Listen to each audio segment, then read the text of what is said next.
Hey, hope everything is going your way today. We are going to learn a couple of new things or new concepts when it comes to video production. The next couple of weeks, we're going to spend some time writing as we get ready to produce our first packages, our first news packages as a group. First thing I want to talk about is going to be how you're going to have to throw everything out that you've learned in terms of writing throughout your entire academic career.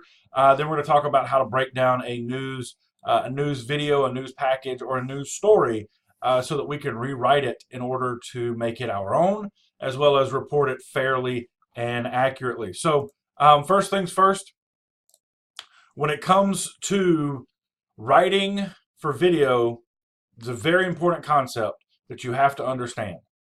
Forget everything you've learned, okay? English and other written medium that you have used your entire academic career are written for the eye, meaning that they're written so that if a reader doesn't understand it, they can go back and start again. They can go back and reread it as many times as they need to. They can stop it.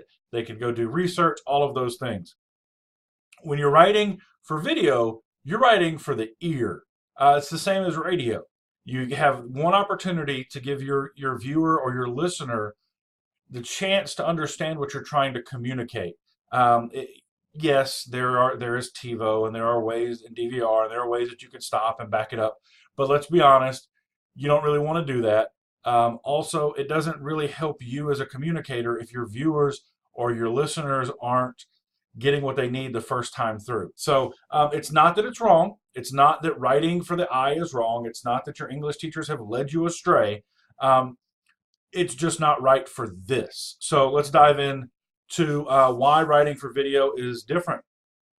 Again, viewers only have one chance to hear what you have to say.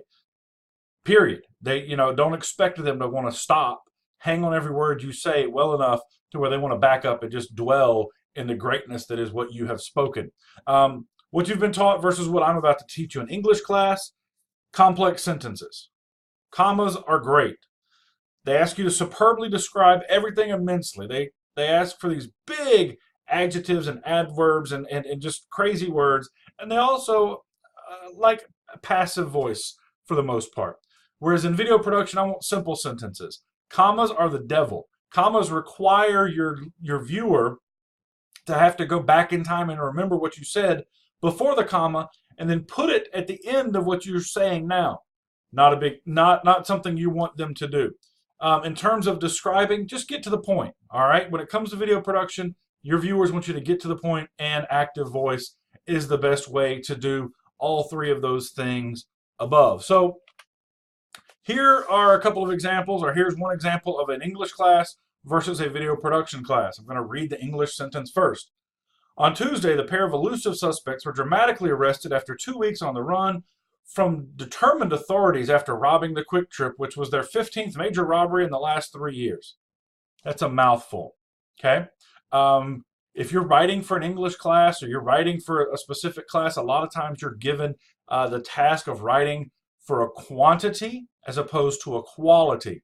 In video production, you're writing to communicate more than for a quantity. So here is the video production example of the same story. Authorities arrested the robbery suspects on Tuesday. The suspects ran from authorities for 2 weeks. Their recent robbery of the Quick Trip was their 15th in 3 years. I said the same thing in 3 short sentences instead of one really long one, and you get the same message. Notice a couple of things here. I talked about active voice versus passive voice. In the English example, the suspects were arrested. So the suspects did not do the action. But in this video production example, authorities arrested the suspects. So the difference in active and passive is pretty simple. The subject does the verb. You'll see that here. Okay? It's the easiest way to communicate. There's no question on what you're trying to say. So for example, Tom teaches video production. Well, Tom does the teaching of video production. Whereas in this absurd example that I'm going to give you, video production is taught by Tom. So video production is not the thing doing the action in a passive example. So in active, the thing doing the verb is the subject. I hope that makes sense. So here, again, Tom is the subject. There's the verb, and then there is the rest of the statement there. So Tom teaches. You could leave it just as that. Tom teaches, and that is an active sentence. Now, you obviously want to tell them that Tom teaches video production. I hope you understand this. This is very important to understand. We're going to go through several examples here. The dishes were washed by Jane. I hope that you understand that that is a passive sentence. The dishes were washed by Jane. The verb is wash. The subject is Jane. So to rewrite that, Jane washed the dishes, or dished if you have fat fingers and hit D instead of S when you created this presentation. Here's another example. I didn't put commas in here, I'm sorry. After the game, comma, we bought hamburgers for everyone. So who did the action? We. So make it simple, make it sweet. We bought hamburgers for everyone after the game. All right? Actually, that's a bad example because that is active and before. I just get to make it one sentence instead of having the comma in there. That's why I'll put that one in there. So my bad on that one. I'm going to leave it in here so you can see that I make tons of mistakes. The contractor renovated our kitchen. Is this active or passive? If you said active, you were correct. The contractor did the renovating. If you wrote this, our kitchen was renovated by the contractor, then that would be a passive example. Keep that in mind. Subject does the verb. All right, so now you've got the basics. You've got the active versus passive. Very important to understand that. You're going to have an assignment where you have to go in and break them down and tell me what's what, rewrite some of them, that kind of stuff. So now we're going to talk about writing news because that is a completely it's a completely different task than you're probably used to. You've probably in a class had to write with the 5 W's and 1 H as you were preparing for different things. But I want to break it down. So we're going to watch this video. It's from this past weekend. It's a pretty cool story, and then we're going to break it down. USC has a blind snapper. His name is Jake Olson, and there may be some communication going on right now between USC and Western Michigan coaches to alert them that the Trojans are about to put him in to snap this extra point. And he snaps some passes, snaps some kicks at USC spring games, but he's never done this in a live football game. So here he is.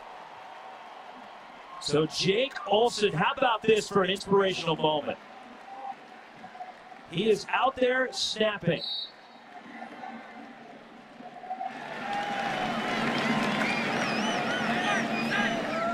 And a good snap from Jake.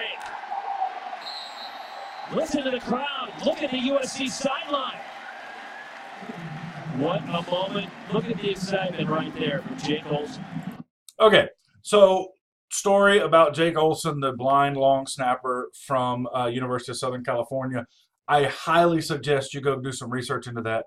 Really cool story about a young man going through a struggle and a major university honoring a promise despite some major changes there. So the who, obviously, is this guy here, Jake Olson. The what? He's a blind long snapper getting playing time. It talks in the story there about how he's done some snaps in practice, how he's done all of those things, but now he's actually getting some game experience. When this was Saturday, one of the key elements of news is timeliness. If this were 2 to 5 years ago, it's still a story, but it's not necessarily news unless something new happens. I believe it was 6 years ago when he was offered the contract or offered the scholarship by the University of Southern California. We'll talk about that in a minute. Where it's the game versus Western Michigan at the Coliseum. The Coliseum is a historic stadium in Southern California. So the where there is pretty cool. The why, again, a blind man playing football doesn't happen every day. I don't know that it's ever happened before. If it has, it hasn't happened in my recent memory.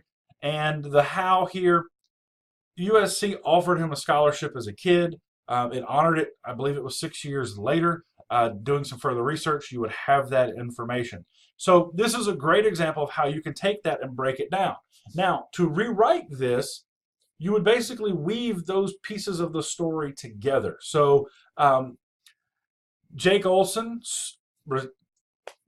how do I even start? The University of Southern California honors football scholarship for blind long snapper. There's your opening sentence. Saturday at the Coliseum in Southern California against Western Michigan, Jake Olson played in his first football game. And you would just roll from there, and you would give the details. It's a pretty cool story. Overall, I mean, I say it's cool. It's a great fairy tale story. It's a great ending. The kid led a hard life, loves football, and got to play for USC. So there's your 5 W's: who, what, when, where, why, and then finally the 1 H is how.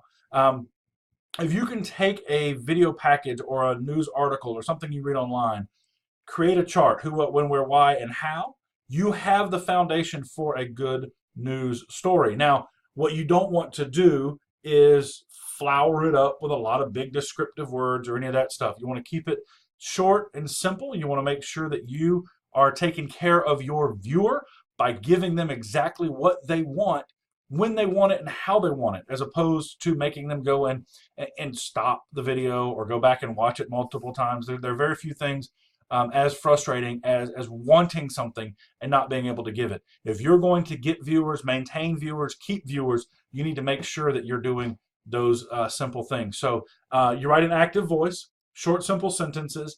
I tell all of you, think of the dumbest person you know. There's someone that they think is dumber than them. Write to that person. Write to someone who you wonder how they tie their shoes, or if they tie their shoes every morning. Think about those things as you're writing. Hopefully your writing will get great, and you can write in short, active sentences that really push a topic over the top. Thank you so much for watching. Hopefully you've gotten a lot from this, and